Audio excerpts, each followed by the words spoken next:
Hi, Simone. How are you this week? Hello, love. I'm doing good. How are you? I'm good. So we're on week 2 of the Your Floor program. Yes, we are. Yeah, so it's really lovely catching up with everybody on a week by week basis, isn't it? It really helps. It's lovely. So we've concentrated on bladder leakage, which is stress incontinence on your laugh, jump, shout, and frequency, lots of little wheeze, daytime or nighttime or day and night. Also urge incontinence, where you don't get to the toilet in time, and then overflow when you do your wheeze, stand up, and then there's some more, there's excess.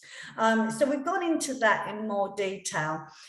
How do you think that is, the information that you've learned, is that going to be useful to you during the week? Oh, absolutely. I mean, the stretches alone, learning all of that, I've, and it didn't take long to see results.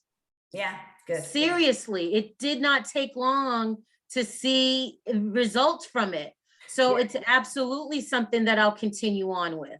I think it's when you actually understand those muscles, when you actually understand how they're responding and why they're doing what they are, and how your brain is talking to your bladder or your bowels, then you kind of like understand and jigsaw it all together, and you can then start working on moving forward.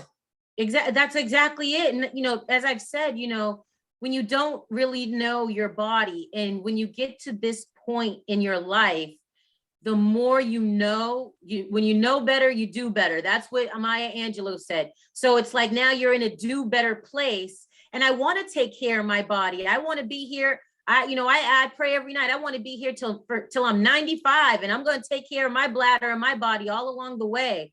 So this has been very instrumental in learning.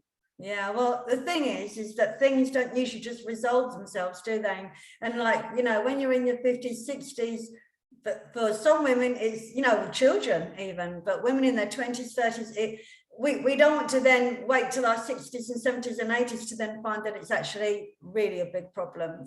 So, one of the main reasons for residential care is incontinence, which... Oh, absolutely. Absolutely. Absolutely. And there's such a stigma and a shame to it. And it's just, ladies, we don't know. And, it's not something that's talked about in the family. It's not information that's talked about or passed down generation to generation. Or in my situation, you go to your GP, you have your annual physical, you mention it, you say, hey, I have overflow, and your GP tells you have a large bladder. You'll never forget that one, will you? I will never forget that, because it's wrong. And well, your overflow now has stopped, or is it just improved? It is completely stopped. It is completely stopped. That hula hoop, Michael Jackson exercise, that's the trick. That was that and the stretches. I've got those two going side by side, and I haven't had the issue at all since. Yeah, because actually for you, because we treat all of our women individually here, Simone, and so with your health screen questionnaire, you're not even actually needing to do lots of Kegels, are you? It is actually changing daily habits for you and getting in those extra stretches. So all out to you. Well done, babes. I can't wait to see you next week, because you are so much fun in the group. I love you to pieces. All right. Well, have a good one. I'll see you soon. You too, love. Thank you. Bye.